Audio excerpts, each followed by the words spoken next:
Benih yang ditaburkan di tanah yang berbatu-batu ialah orang yang mendengar firman itu dan segera menerimanya dengan gembira, tetapi ia tidak berakar dan tahan sebentar saja. Apabila datang penindasan dan penganiayaan karena firman itu, orang itu pun segera murtad. Jadi tadi dikatakan dalam Kolose pasal 2 itu, hendaklah kamu berakar di dalam Dia. Untuk kita berakar itu, perhatikan firman Tuhan dengan baik dan jangan mengeraskan hati kita. Di tanah yang berbatu-batu itu, tanah itu adalah gambaran hati hidup kita. Batu itu keras. Jangan mengeraskan hati.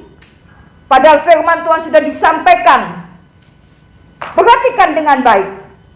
Kalau kita umpamanya untuk sesuatu di dunia nggak masalah, bisa remedial kalau sekolah, bisa ulangan kembali.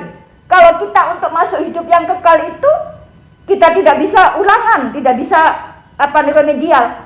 Kalau sudah waktunya kita menghadap Tuhan, ya disitulah menentukan. Jadi itulah perjuangan hidup kita saat ini. Setiap firman Tuhan yang kita dengar, kita baca bersama.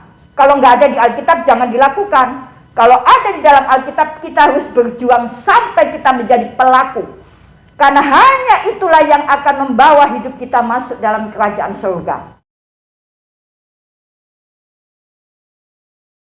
Kita bersyukur kalau pada kesempatan sore hari ini, Tuhan masih berikan waktu bagi kita untuk kita boleh beribadah kepada Tuhan. Kembali saya akan mengulang firman Tuhan yang sudah bersama kita dengar dan mungkin ini sering juga kita dengar. Tetapi biarlah kita tidak bosan-bosannya memperhatikan firman itu, karena firman Tuhan itu hidup dan berkuasa. Jadi kalau kita semakin banyak mendengar dan membaca firman Tuhan, itu boleh membawa kehidupan kita mengalami satu kehidupan yang sangat diberkati oleh Tuhan. Kembali saya akan bacakan Kolose pasal yang kedua, ayat yang ke-6 minggu lalu sudah saya sampaikan ya. Kita akan baca 6 dan 7 untuk Kamu telah Kamu telah menerima Kristus Yesus Tuhan kita. Karena itu hendaklah hidupmu tetap di dalam Dia. Ayat yang ke-7 kita boleh perhatikan. Hendaklah kamu berakar di dalam Dia dan dibangun di atas Dia. Hendaklah kamu bertambah teguh dalam iman yang telah diajarkan kepadamu, dan hendaklah hatimu melimpah dengan syukur. Puji nama Tuhan, kalau minggu yang lalu saya sudah sampaikan, Tuhan menghendaki kehidupan kita yang sudah menerima Kristus, itu Tuhan rindukan untuk hidup kita selalu ada di dalam Tuhan.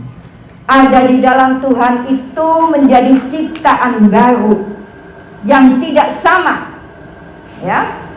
Dan selanjutnya setelah kita mengalami kehidupan yang sudah dibaharui, ada di dalam Tuhan. Pembaruan itu harus setiap hari kita boleh alami. Inilah perjuangan kita. Selanjutnya dikatakan dalam ayat yang ke-7 pada malam hari ini, hendaklah kamu berakar di dalam Dia. Setelah kita ada di dalam Tuhan, Tuhan inginkan supaya hidup kita berakar di dalam Dia. Setelah kita berakar di dalam Dia, kita akan bisa dibangun. Saudara kekasih, bagaimana cara hidup kita supaya berakar? Kalau tanaman, karena saya juga suka nanam-nanam ya. Jadi kalau tanaman itu setelah apapun disetek atau pakai biji, kalau kita udah tanam di dalam satu tempat, itu nggak boleh baru 2 hari kita pindahin, tidak. Itu kita tunggu terus sampai dia itu keluar akarnya. Dalam hal ini, dalam kehidupan rohani kita, 3 minggu yang lalu, bahwa kehidupan yang sudah dilahirkan kembali itu harus rindu kepada air susu yang murni. Itulah firman Tuhan dalam penggembalaan. Jadi kalau kita supaya berakar di dalam Dia, kita harus menjadi kehidupan yang tergembala. Tidak dicabut sana, dicabut sini, ke sana kemari. Jadi kehidupan yang tergembala itu bukan karena banyaknya manusia, bukan gedenya suatu gereja. Belum tentu seorang gembala itu akan memberikan makanan rohani kepada yang digembalakan. Ya, jadi kita boleh perhatikan supaya kita berakar di dalam Dia, karena Tuhan katakan hendaklah kamu berakar di dalam Dia. Setelah hidup di dalam Tuhan, kita harus berakar, dan selanjutnya kita bisa dibangun menjadi satu bangunan yang indah. Untuk berakar ini kita perhatikan supaya hidup kita boleh sungguh-sungguh memiliki kehidupan yang tergembala. Memperhatikan firman Tuhan dengan baik, karena di dalam firman Tuhan juga dikatakan dalam perumpamaan seorang penabur, ya, penabur itu adalah gambaran hamba-hamba Tuhan yang menaburkan benih. Itulah firman Tuhan. Dalam perumpamaan penabur itu ada 4 macam benih itu jatuh. Itu adalah gambaran kehidupan kita manusia. Firman Tuhan disampaikan begini, itu ada 4 model tanah. Yang pertama siapa yang tahu? Ayo, udah diperhatikan dong. Jadi diperhatikan, apalagi kalian muda, jangan kalah sama opung ya. Ya, tanah yang apa? Di pinggir jalan. Ya, ini pertama. Yang kedua berbatu-batu. Yang ketiga tanah yang bersemak duri. Dan yang keempat itulah tanah yang baik. Jadi di dalam kehidupan kita, saya sudah sering katakan, kehidupan Kristen yang sudah ada di dalam Tuhan itu bukan hanya keluar masuk gereja. Rajin ibadah itu bagus, udah jempol. Ya, rajin ibadah. Rajin melayani juga bagus, jempol juga. Tapi diperhatikan firman Tuhan. Setiap firman Tuhan yang kita dengar itu jatuh di hati kita ini bagaikan apa? Apakah hati kita ini bagaikan tanah di pinggir jalan? Atau bagaikan hati kita ini bagaikan tanah berbatu-batu? Atau bagaikan hati kita ini bagaikan tanah bersemak duri? Atau hati kita ini bagaikan tanah yang baik? Itu yang harus kita perhatikan, yang harus kita renungkan. Semua, termasuk opung juga.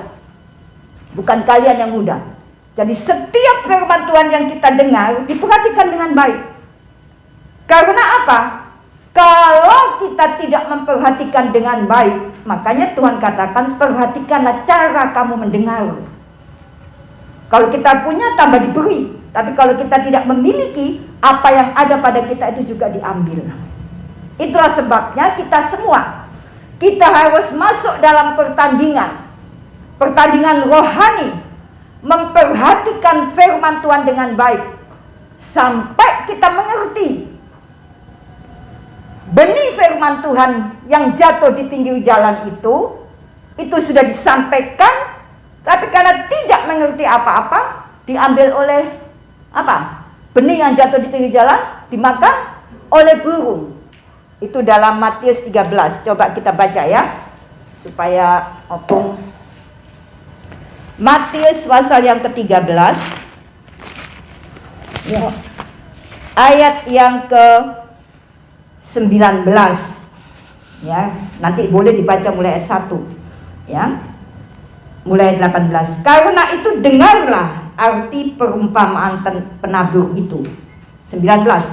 Kepada setiap orang yang mendengar firman Tuhan tentang kerajaan surga, tetapi tidak mengertinya, datanglah si jahat dan merampas yang ditaburkan dalam hati orang itu.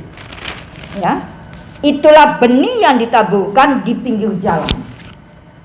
Makanya kita semua, ya, Kita berlomba untuk kita boleh mengerti firman Tuhan dengan baik.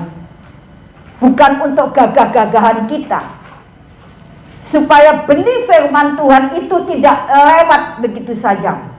Bapak Gembala sampaikan, cepat mendengar dan menangkap apa yang disampaikan oleh firman Tuhan itu. Makanya kita harus berdoa supaya Tuhan memberikan pengertian kepada kita untuk setiap firman Tuhan yang kita dengar. Sehingga kerohanian kita itu bukan kerohanian yang abal-abal, yang asal begitu saja, tetapi betul-betul kita menjadi kehidupan rohani, memiliki kehidupan rohani yang kuat di dalam Tuhan. Kita dapat menjadi saksi Tuhan dimanapun kita berada. Kita tidak hanyut oleh arus dunia ini. Ya, jadi benih yang jatuh di pinggir jalan itu yang tidak mengerti apa-apa. Mungkin rajin melayani, oke.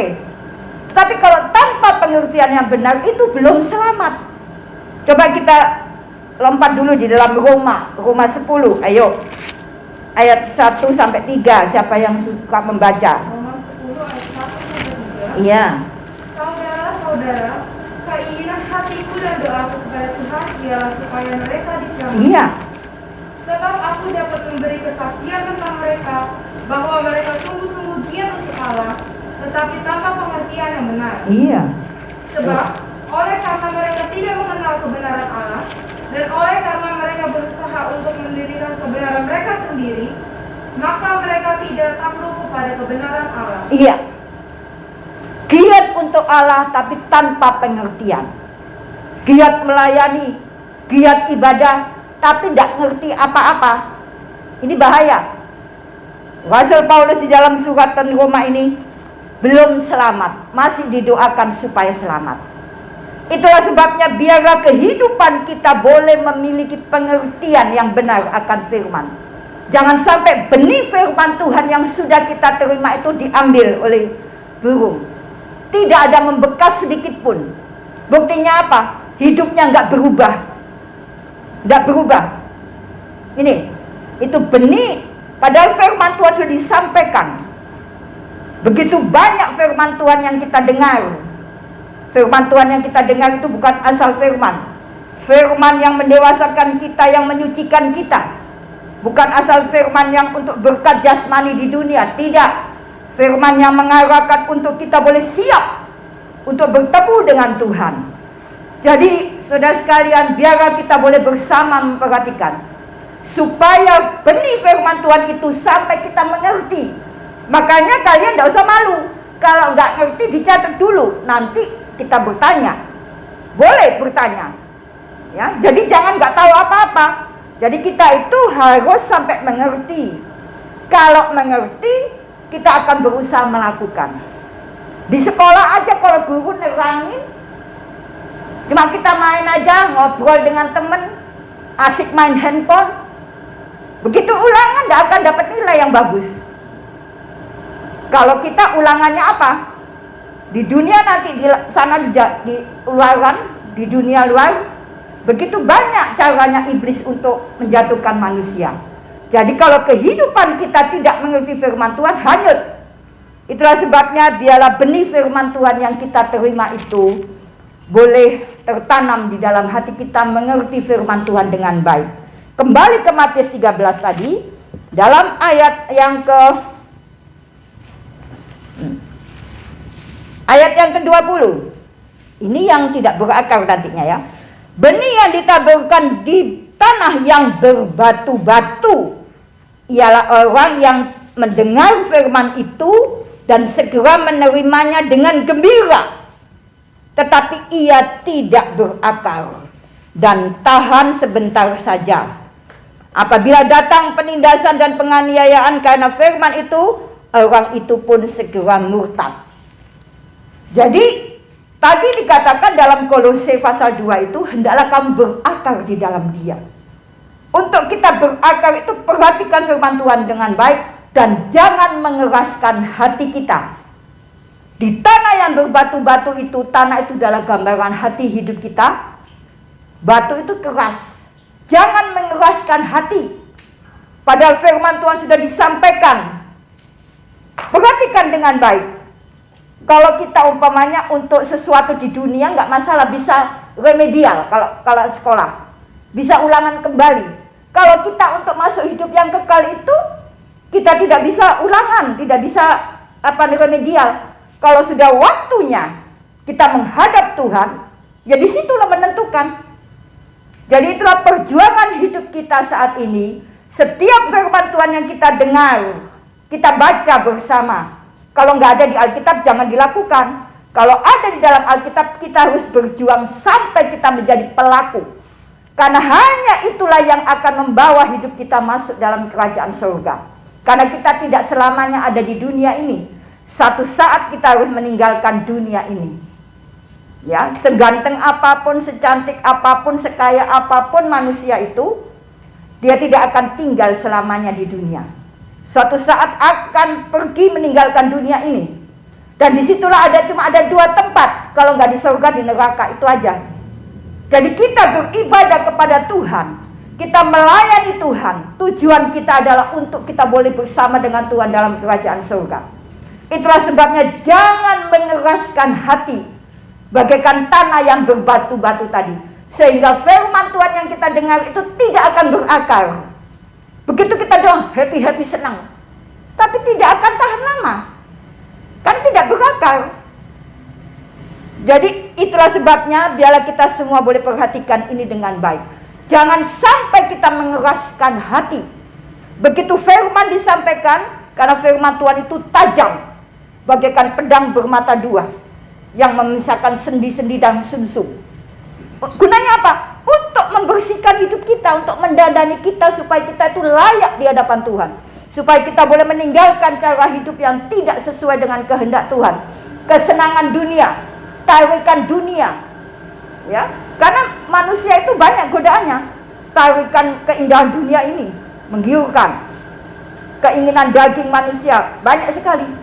Jadi itulah sebabnya kita harus perhatikan firman Tuhan itu dengan baik, supaya kita semua, kalian muda-mudi GTDI Maranatha, menjadi kehidupan yang kuat kokoh di dalam Tuhan, dan kehidupan kita boleh tampil menjadi saksi Tuhan.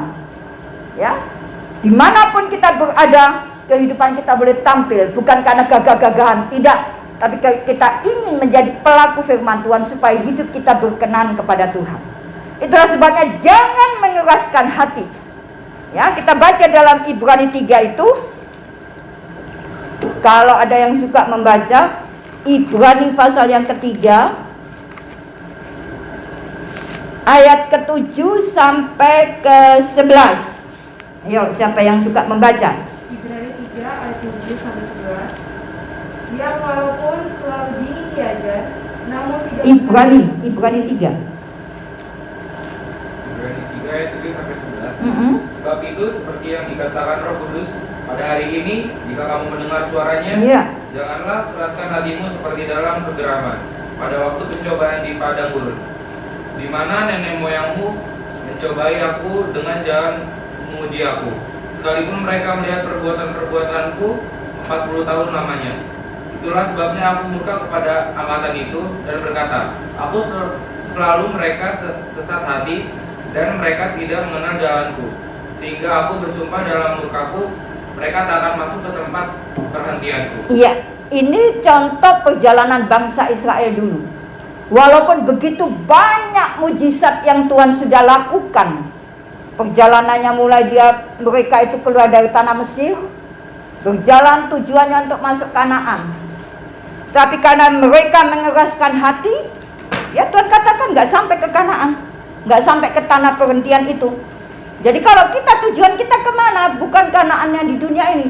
Kita masuk kepada Yerusalem baru, surga yang mulia di mana Tuhan berada. Jadi kalau kehidupan kita, jangan keraskan hati. Kalau kita sudah baca firman Tuhan, kalau kita sudah dengar firman Tuhan, sesulit apapun itu, kita berjuang untuk melakukan. Ya, jangan istilahnya mungkin firman Tuhan di sini lain dengan yang di tempat lain, tapi inilah yang tanggung jawab kami sebagai hamba Tuhan yang Tuhan percayakan untuk menggembalakan jemaat. Ya, kalau nggak diajarin nanti Kalau nggak masuk surga semua, Tuhan katakan, apa yang kau ajarkan kepada jemaat yang Tuhan percayakan kamu gembalakan? Tapi seandainya firman Tuhan itu sudah disampaikan, ya, jemaat atau muda-mudi tidak melakukan, ya tanggung jawab kita sebagai hamba Tuhan. Aku sudah menyampaikan Tuhan, aku sudah mengajarkan Tuhan. Jadi kita bersama. Opung juga berusaha, jangan sampai Opung ngajarin kalian lakukan, Opung nggak lakukan. Ya, kita bersama supaya hidup kita bersama-sama tidak mengeraskan hati, sehingga benih firman Tuhan yang kita dengar itu berakar di dalam kehidupan kita. Ya, berakar, bertumbuh terus sampai menghasilkan buah. Ya, jadi biarlah kita boleh perhatikan ini, sehingga di dalam perjalanan hidup kita menjadi kehidupan yang menyenangkan hati Tuhan. Begitu banyak orang yang keluar dari tanah Mesir itu, ya, 600.000 kepala keluarga, 600.000 laki-laki, belum ibu-ibunya, belum anak-anaknya, ya. Kalau suami istri 600.000, 1.200.000. Satu keluarga contohnya anaknya kalau 4, ya, itu kali aja 4 juta lebih, sama itu udah 6 juta.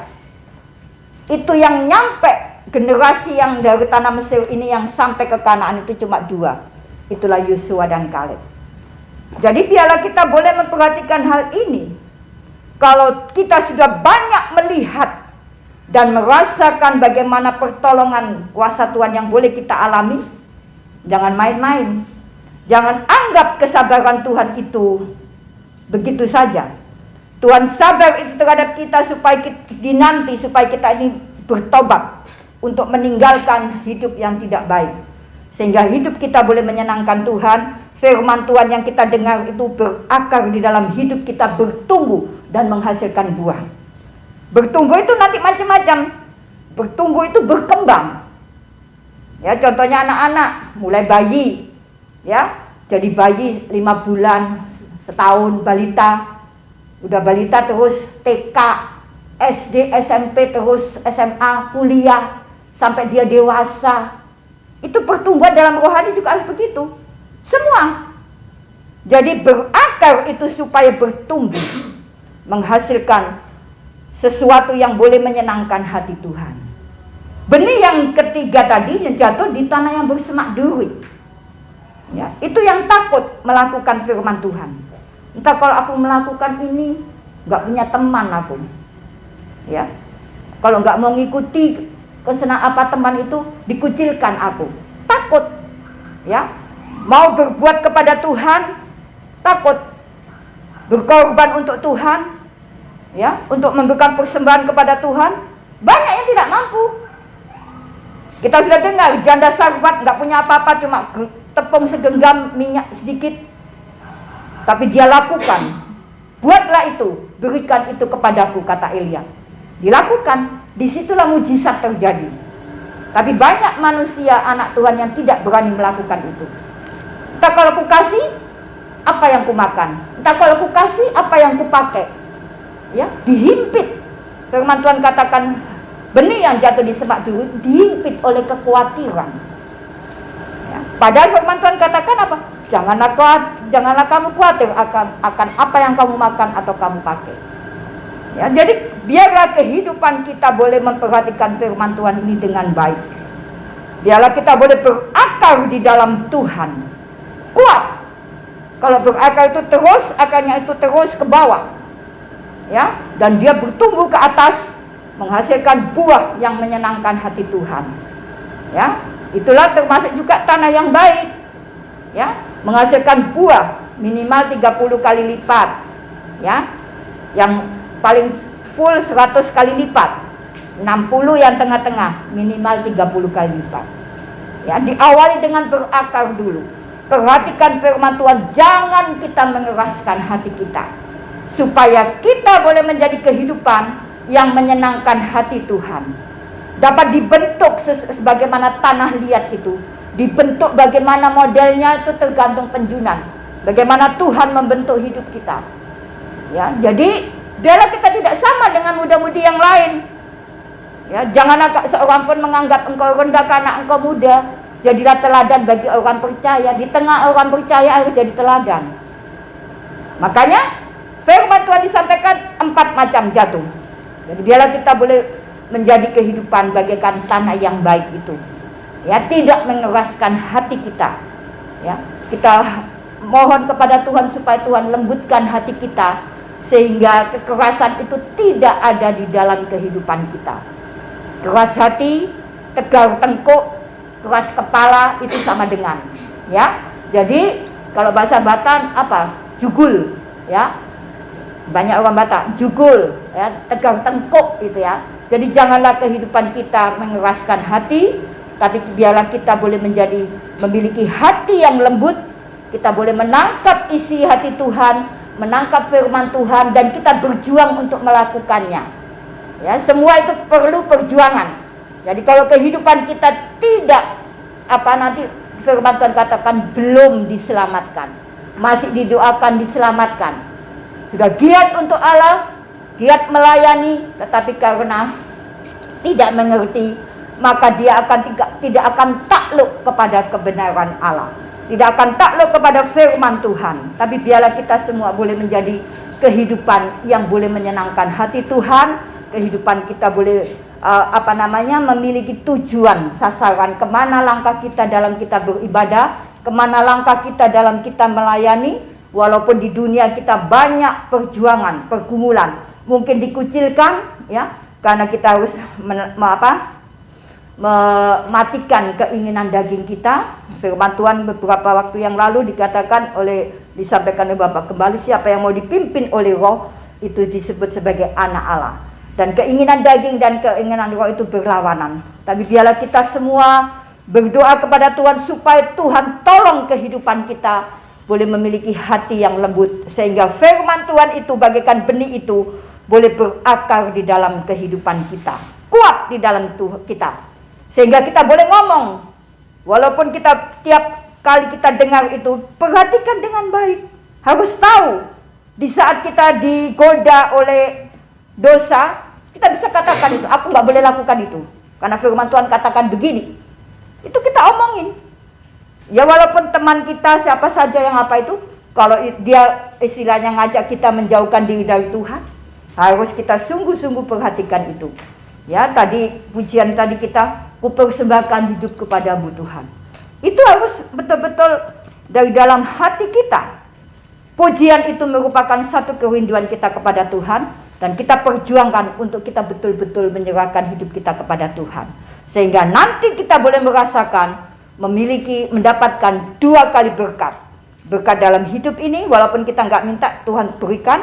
Kalau kita menjadi pelaku firman Tuhan, dan juga hidup yang akan datang, itu pasti. Ya, jadi walaupun memikul salib, masuk dalam penderitaan selama di dunia ini, tapi Tuhan sediakan kehidupan yang kekal bagi hidup kita. Inilah perjuangan kita semua, baik kalian yang muda-muda, baik juga bagi opung.